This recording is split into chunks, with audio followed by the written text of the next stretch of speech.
The number 7.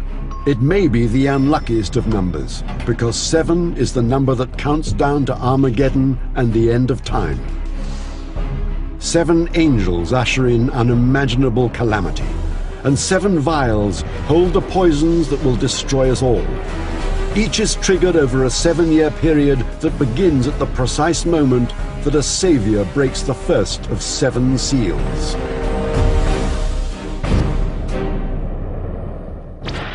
For thousands of years, prophets around the world have predicted the end of days.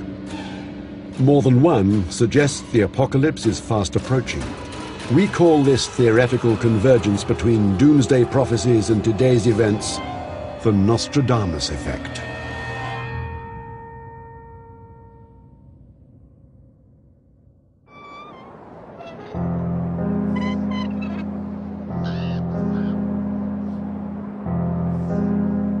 Revelation, the final book of the New Testament, exposes a chilling timeline. Many accept it as a countdown chronicling God's master plan to end the world. The markers of this timeline are the 7 seals. Some say these seals are being broken today. Biblical experts suggest Revelation is a blueprint of the future, outlining a deadly and destructive sequence culminating in our demise. Disaster will follow disaster until finally the forces of God and Satan will face each other in the ultimate battle between good and evil. There are a specific set of events which lead up to the final battle. And these events are of great and widespread pestilence, war, destruction, plagues. They call it the day of God's vengeance against the population of planet Earth. Some believe we are now entering a decisive period known as the Tribulation, a time of extreme turmoil that precedes God's final judgment. Is it possible that current events caused by both nature and man are converging with biblical predictions of the end of the world? This program will neither refute nor endorse these theories, merely present the evidence.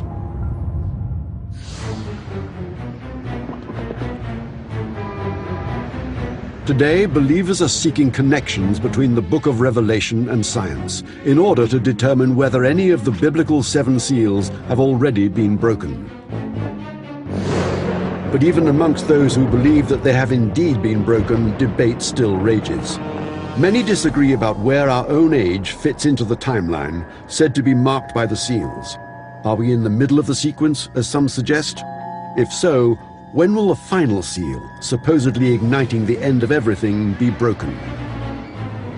The most religious people in the world who read the Bible as the literal Word of God, and the most secular people in the world, scientists who study the phenomenon of the natural world, agree completely that the world will end catastrophically and finally at some point in the future.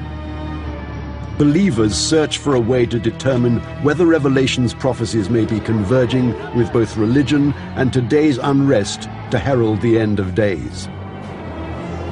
In the New Testament, the author of Revelation's divine prophecy is referred to simply as John. Like other biblical authors, in his writing, John makes frequent use of one particular number.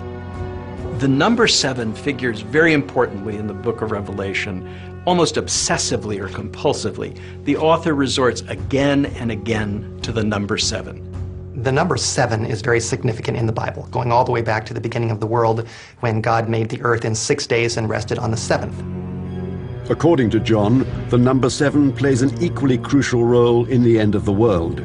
He writes that mankind will receive the warning of its fate in the form of a scroll that is sealed 7 times. But John writes of one critical caveat. And I saw in the right hand of him who sat on the throne a book written inside and on the back, sealed up with 7 seals. And a question goes out, who's worthy to open this scroll and break the seals and see what's in it? According to the prophecy, the only one worthy to break the seal is Jesus, referred to in the Bible as the slain Lamb of God. He comes up and takes a 7-sealed scroll out of the hand of the Father on the throne. This appears to be a title deed to the universe and God's prophetic plan for all of eternity. Some scholars say the prophecy of Revelation is triggered and the tribulation begins when Jesus breaks open the first of the 7 seals. This releases the first of the dreaded 4 horsemen of the apocalypse. According to Revelation, these dark figures will elicit an extended period of misery and destruction, which some claim has already begun. Many reasons we believe we're living in the last days. One is famine, diseases that are out of control, severe natural disasters. Because of these things, most Bible scholars believe that we are indeed living in the last days. The revelation of the first seal says, "And I looked, and behold, a white horse, and he who sat on it had a bow, and a crown was given to him, and he went out conquering and to conquer." It's believed that the white horseman could falsely present himself as a benevolent world leader, but in reality, he's among the most sinister figures in the Bible, the Antichrist. He is emulating Jesus. The interesting facet of it all is the bow without the arrow. The bow meaning that he has the power over the air. He's going to use the power of the air to be able to control people, but it's a silent, deceptive way of control. According to the prophecy's supposed timeline, the Antichrist could be at work today, using diplomatic skills and powers of persuasion in an apparent effort to bring nations together in peace. But his goal is the exact opposite. He will lead humanity directly into Armageddon. There will be individuals that will come and will lead people astray en masse. Some modern scholars suggest that one of the great deceivers was Hitler, who was followed by masses and committed great atrocities. The Antichrist will come, and there will be armies led that will create devastation and destruction. After the first seal breaks, a domino effect begins. According to Revelation, the second seal of the scroll is broken immediately after the first. This will reveal a red horseman. Now the red horse is quite interesting in the fact that he's carrying a sword. The red horse has always been thought to mean a world war. Today, the red horseman could be a military leader, capable of launching a modern war resulting in the deaths of millions throughout the world. Could the breaking of the second seal trigger the use of weapons of mass destruction between nations of opposing ideologies? Some interpreters believe a rogue nuclear power, possibly North Korea, could be the Red Horseman. They fear North Korea could launch an attack that would ignite a nuclear holocaust. There are people, and not a few people, who use the book of Revelation as a source of inspiration to do good on earth today. And they would argue, if you think the Battle of Armageddon will be a nuclear war, then let's do something about nuclear disarmament. As the prophecy unfolds, breaking open the third seal summons the Black Horseman. Scales in his hand, and I heard, as it were, a voice in the center of the 4 living creatures saying, "A quart of wheat for a denarius, and 3 quarts of barley for a denarius." At the time John wrote Revelation, a denarius was a silver Roman coin, often the equivalent of a laborer's daily wage. Some biblical experts see a connection between the passage's Black Horseman and today's volatile global economy. There is going to be devastation economically. The Bible tells us that it will take a man's total wages for a day just to feed himself, to buy a day's food supply. I believe that the market crash of 2008 was the worst since the Great Depression in terms of the foreclosures on people's homes. I think that's why people can see this as the breaking of the third seal. The collapse of banks, the bankruptcy of some major American corporations, and the worldwide nature of the economic collapse. It wasn't just one country, it was most of the industrialized world. Some believe the Black Horseman could symbolize a crisis ignited over the unbalanced distribution of global wealth. Today, just 2% of the world's population owns more than half of all wealth, and the poorest control just 1%. Some fear this inequality could be a recipe for revolution. Finally, the fourth seal is broken, and according to the New Testament, unleashes the most frightening of the four horsemen. This is where it says, power was given unto the fourth part of the earth to kill with sword, hunger, death, and the beasts of the earth. Let's suppose that there's 8 billion. That means 2 billion people are going to be killed, and we're just starting the tribulation. Some link the fourth horseman to the famine and food shortages currently sweeping the globe, worsened, according to some, by the acceleration of global warming and the worldwide economic collapse of 2008. Is the prophecy of Revelation truly unfolding today? Have the first 4 seals already been broken? If this is accepted as true, much worse suffering is to come. Could explosive forces beneath one of America's most popular national parks unleash a catastrophe beyond our imagination?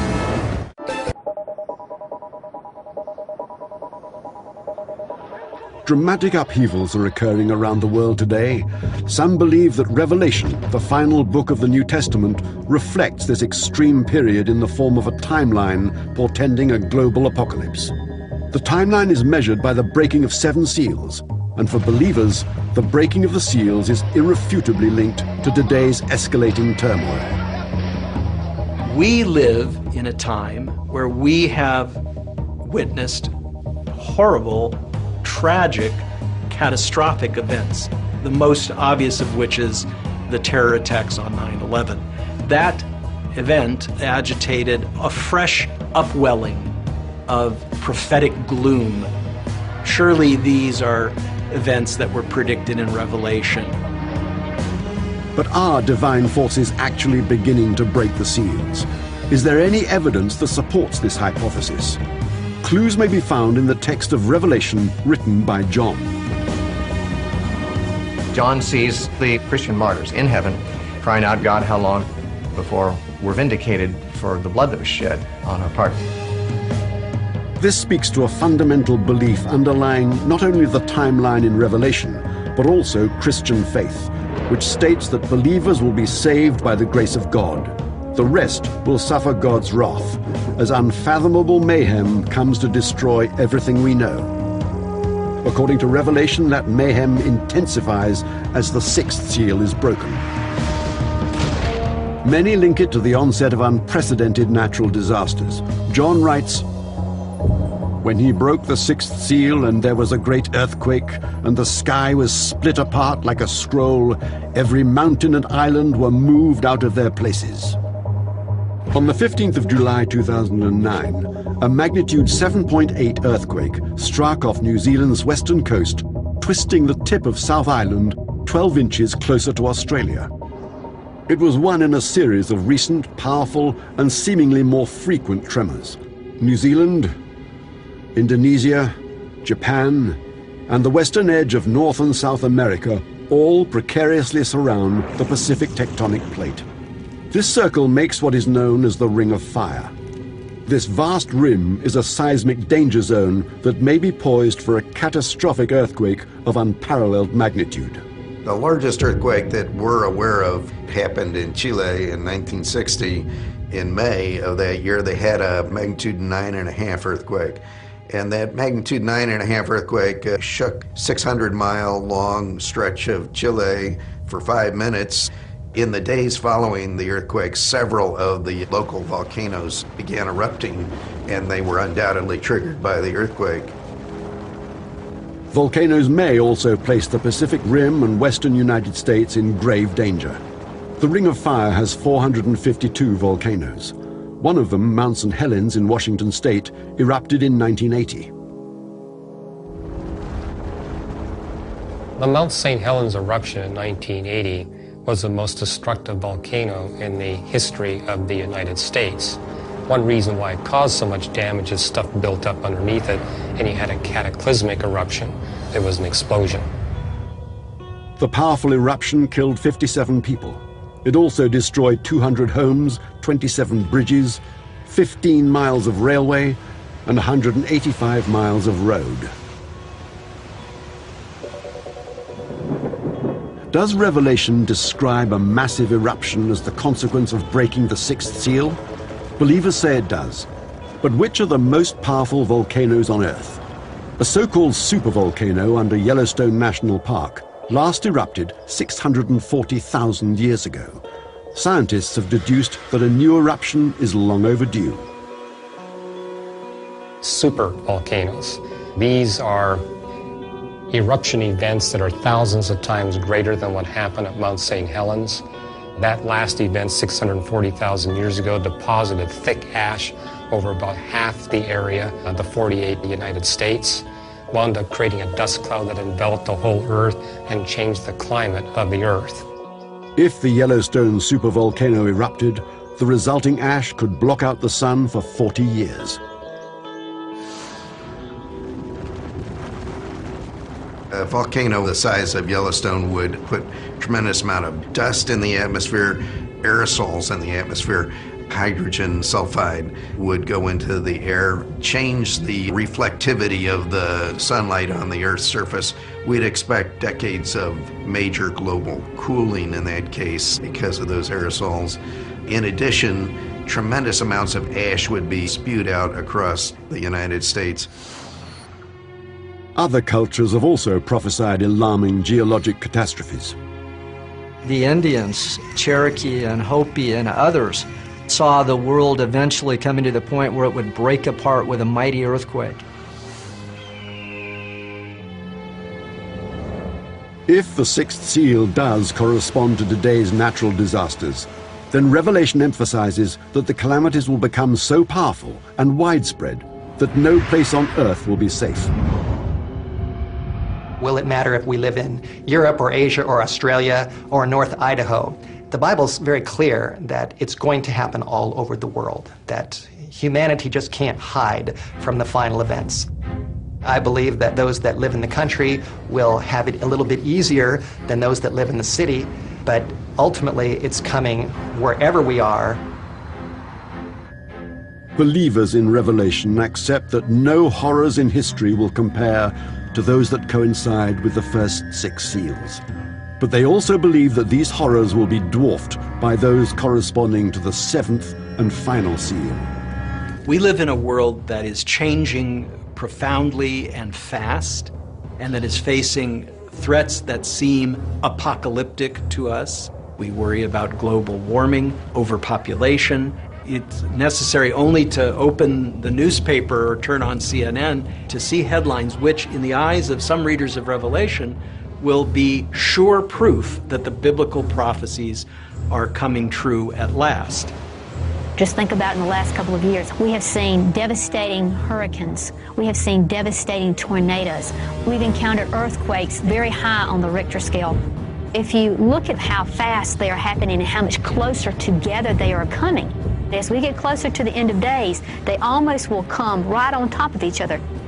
The prophecy within Revelation suggests that as the seven seals of the apocalypse are broken one by one, we move closer to the end of the timeline. Some biblical experts contend that the seals have already begun to break, setting the stage for a final cataclysm. If this is true, what could happen and when? Where exactly are we on the timeline? There will be terrible suffering, wars, illness, a series of disasters, catastrophes that will be visited on Earth, on human beings living on Earth, as the end of the world approaches. And in the end, we will witness the final destruction of the Earth on which mortal human beings live. But what forces will bring about this final destruction? How will we know that the most important seal of all, the seventh, has been broken? Revelation says the final punishment for mankind's evil will be heralded by the peals of celestial trumpets. You see 7 angels, each having a trumpet, and they come forth, and then begins the series of the trumpet judgments.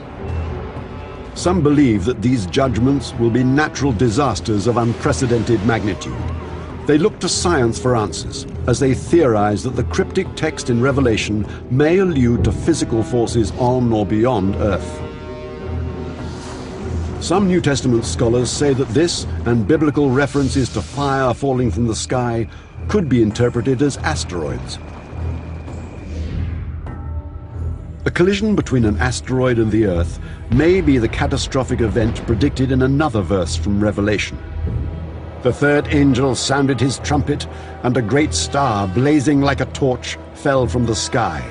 The name of the star is Wormwood.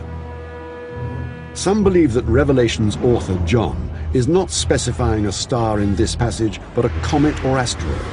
It's widely accepted that ancient observers could not have understood the difference between various types of celestial bodies. And while no stars are called wormwood, there is strong scientific evidence that an asteroid collision could play a major role in the mass extinction of life on Earth.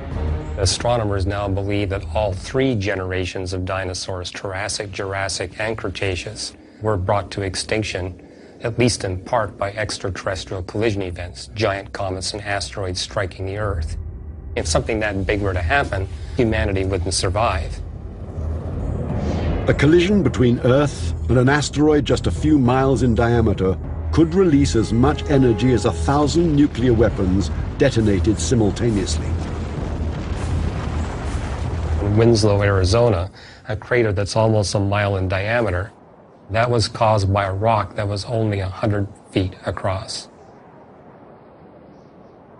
If one of the larger ones, like say something 1,000 feet across, were to hit a populated area like New York City or Los Angeles, the energy release would be such that it would wipe out the entire metropolitan area of any one of those cities. Destructive power of this magnitude was evident in an historic impact event in 1908.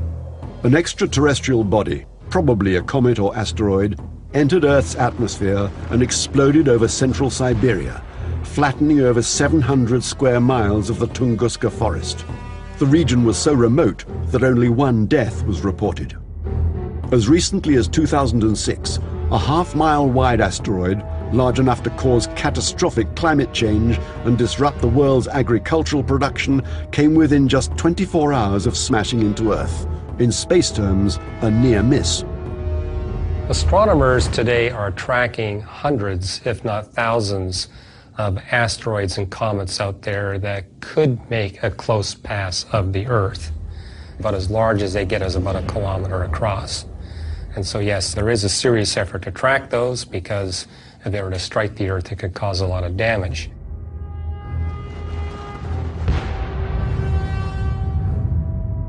But even astronomers using advanced tracking instruments say it would be all but impossible to prevent a collision, even if they could calculate years in advance that a large object was destined to strike the Earth.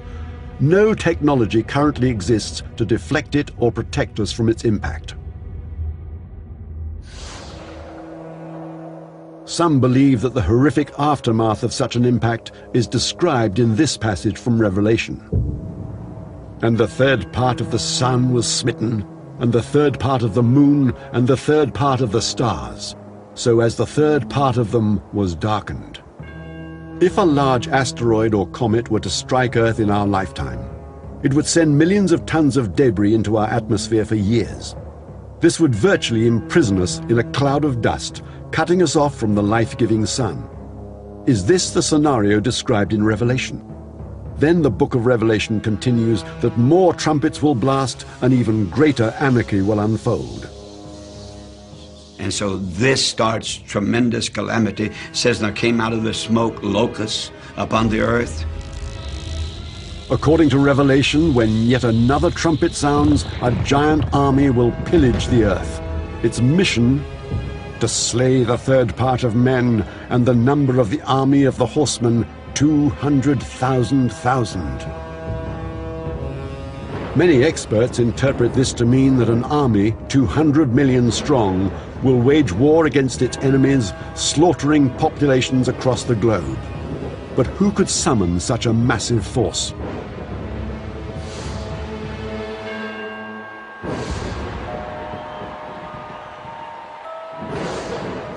Mao Zedong had gone on record saying that China could field an army of 200 million men, which happened to be an interesting correlation to the number in the Book of Revelation.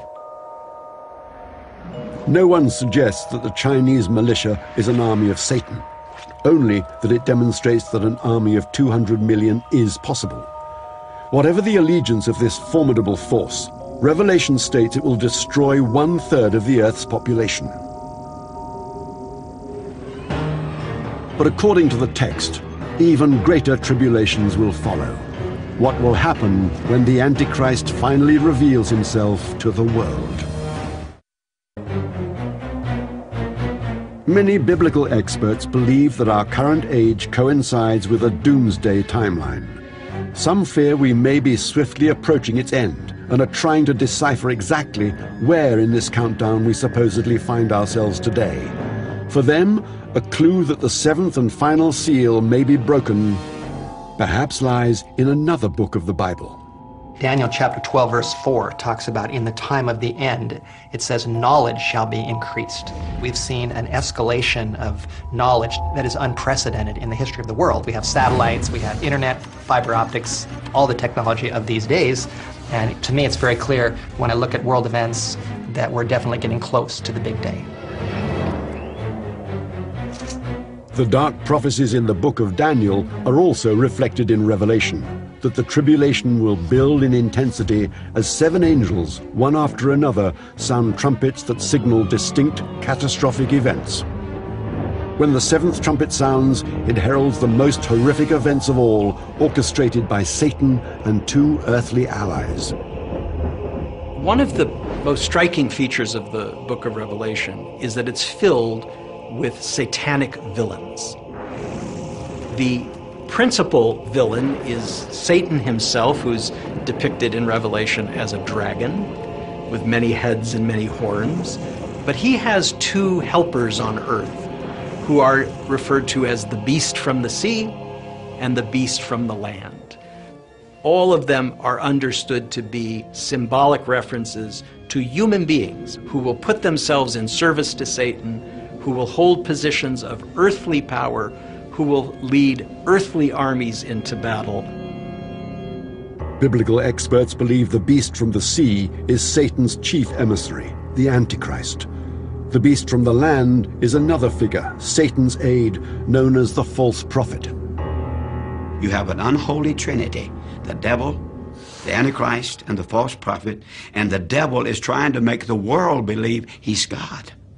And the Antichrist is trying to make the world believe he's Jesus. And the false prophet is trying to make the world believe he's the Holy Spirit. So you have an anti-trinity that operates really powerful during those last 3.5 years. Experts of biblical prophecy suggest that this unholy trinity builds a world of followers through deception while conspiring to seize control of heaven and earth. But who are these 2 allies of Satan? The identity of the Antichrist has been debated for nearly 2,000 years. Muhammad was seen as the Antichrist. Martin Luther thought that the Pope was the Antichrist. The Pope thought that Martin Luther was the Antichrist. The English thought that Napoleon was the Antichrist. In the 20th century, we've had many, many candidates. Hitler and Mussolini, Lenin and Stalin. The famed 16th century seer Nostradamus also wrote of the Antichrist. But there's no consensus amongst his interpreters about whom he may have identified. Some biblical scholars suggest the Antichrist, described in the Bible as a beast from the sea, may indicate that he will rise from a country bordering antiquity's principal body of water, the Mediterranean.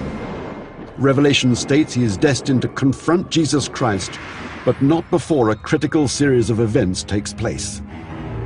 Christian fundamentalists see 3 definite signs before Jesus will return. The first was the gathering of all the Jews in Israel, and that of course has happened in 1948 when the state was declared. The second was the taking by the Jews of Jerusalem, and that of course happened during the War of 1967. The third is the rebuilding of the temple. The temple in Jerusalem was destroyed by the Roman army in 70 AD. For nearly 2,000 years, devout Jews have prayed that one day it will be rebuilt on the sacred Temple Mount. But this location is now home to one of Islam's holiest shrines, the Dome of the Rock, completed in 691 AD. The Dome of the Rock was a barren location, and the Muslims located what they believed to be the spot of Muhammad's ascension to heaven. I find it highly unlikely that Israel would destroy the Dome of the Rock and build a temple in its place. The international community, I don't think, would permit that. Despite the formidable realities, many still believe that the temple will rise again as prophesied. According to the Bible, when the Antichrist goes into the temple rebuilt by the Jews and proclaims himself God, this will be the last human event on this planet.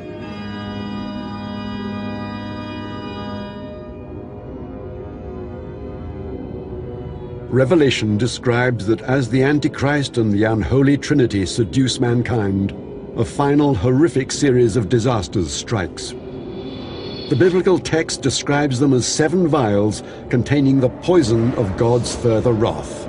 And they are similar to the trumpets. In fact, they follow pretty much sequentially the same pattern of hitting land and ocean and rivers and the air, but instead of doing about a third part damage, they do total damage.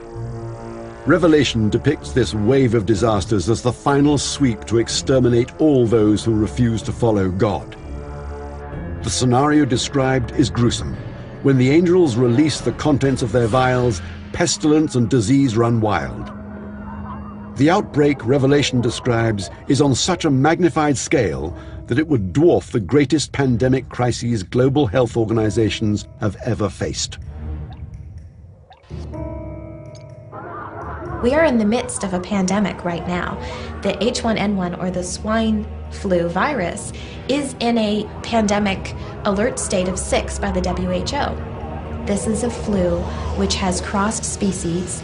When a flu is able to cross species, it not only can access far greater people who have never been exposed to it before and so don't have any immunity. We've never seen this before. So far, it still is producing mild symptoms. But if this particular flu virus undergoes the antigenic drift, it could increase in severity. It could establish greater virulence, and that would be a major public health problem. H1N1, swine flu, may strike up to 40% of Americans by 2012 and kill several hundred thousand. US health officials hope to provide inoculations for 200 million Americans. But resistant viruses, much more potent than swine flu, could push mortality rates up into the 80th and 90th percentile, taxing health organizations beyond their ability to cope.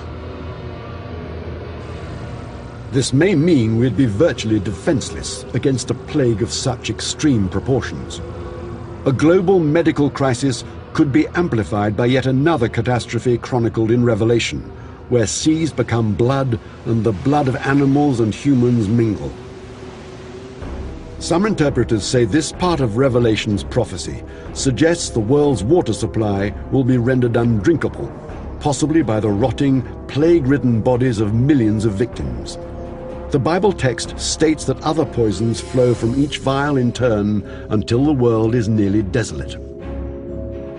Some suggest this may already have begun in the form of a naturally occurring process called algal bloom. Also known as red tide, it's a phenomenon that can turn water crimson.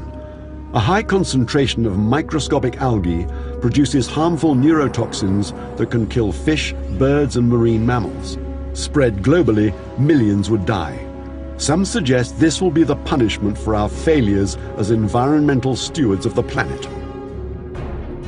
When Jesus comes, he will destroy those who destroy the earth. And I see that phrase, destroy the earth, as predictive of a global environmental crisis where humanity, through its pollution and deforestation, contributing to the destruction of the resources of the planet. If, as many believe, Revelation is a blueprint of mankind's end, billions will lie dead at the climax of the tribulation.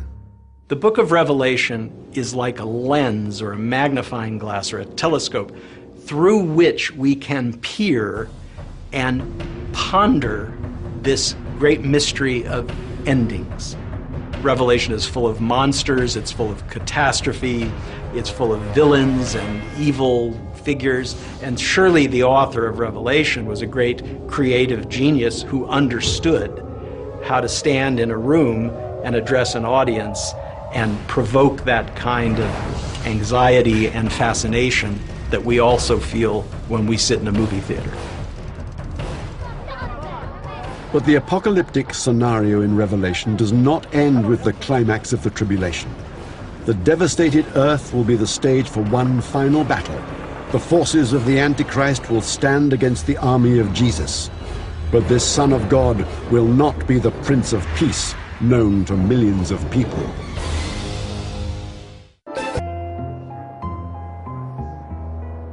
Have all the 7 seals of the apocalypse, predicted in Revelation, been broken?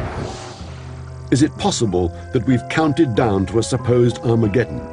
Some say that events in the world today prove this biblical timeline may be deadly accurate, as is the prophesied location for the epic battle.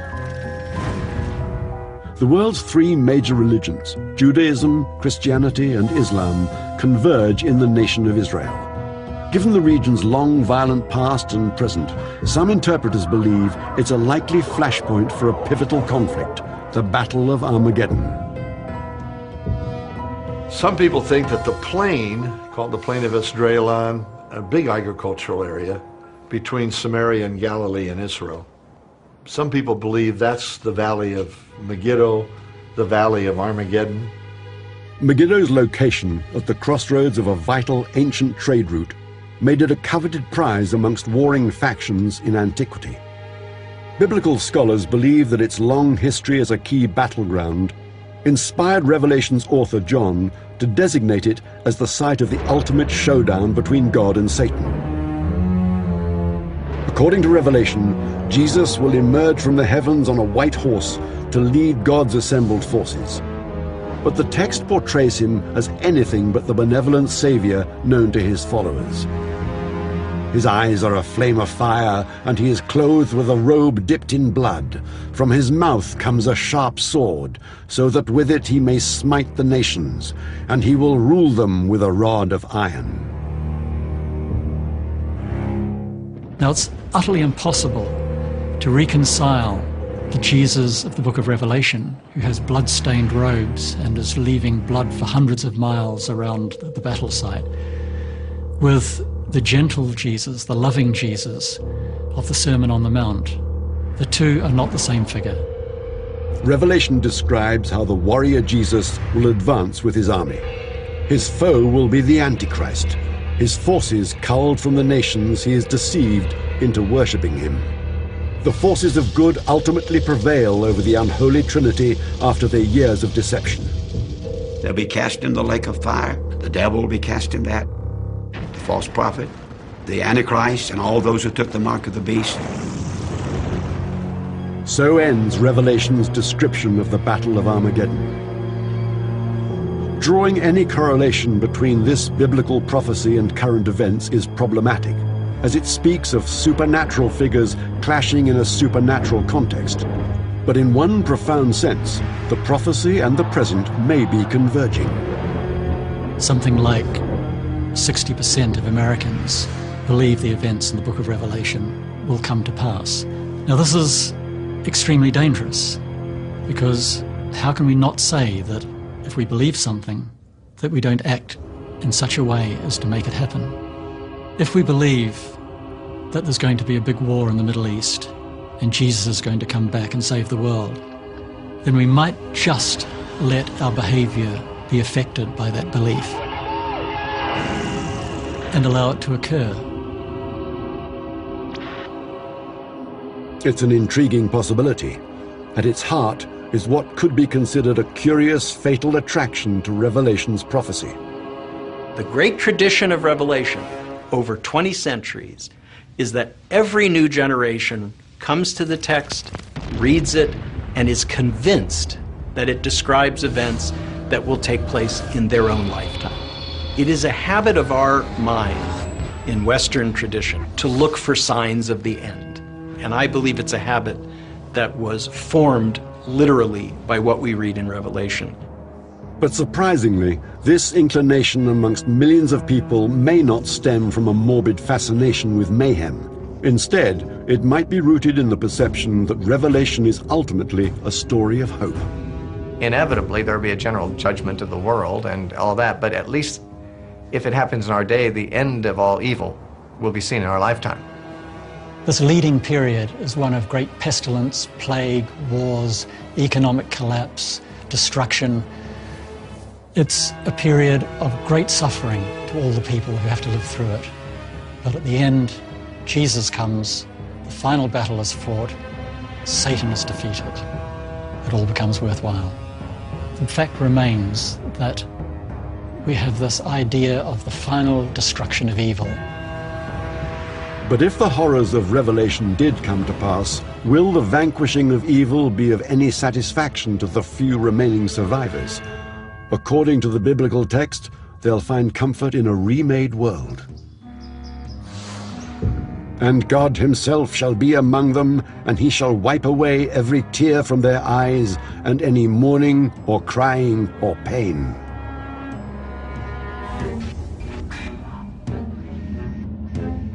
All those things seem to be pointing at that there is a time that is going to come that something very bad, very catastrophic is going to happen. And I don't think that there's a way for us to escape that. I really think that this is going to happen, just as it's been prophesied to happen.